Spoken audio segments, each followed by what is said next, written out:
Outside Downing Street, the first of what organisers say will be a tidal wave of protests. For now, the crowds are modest, but as Parliament prepares for a crucial vote on Syrian airstrikes next Wednesday, these demonstrators, including politicians, musicians and film stars, want their say. In my lifetime, I've not seen violence promote peace. I don't think we accept it in our families, in our workplace. We don't accept it between a man and his dog. We don't accept it between parents and children.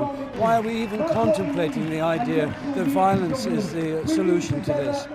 We certainly should be tackling ISIS, but the way of doing it is not to go and bomb them, which is exactly what they want and which would dignify their position, but to start trying to stifle the money that's going to them. The Stop the War coalition accused the government of having no clear strategy when it comes to Syria.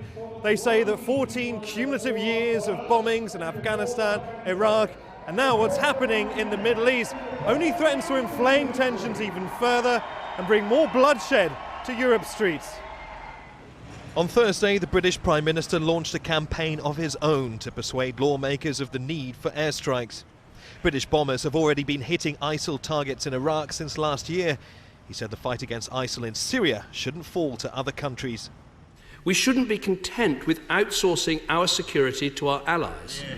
If we believe that action can help protect us, then with our allies, we should be part of that action, not standing aside from it. 2 years ago, David Cameron wanted to launch airstrikes to oust Syrian President Bashar al-Assad. That vote was defeated.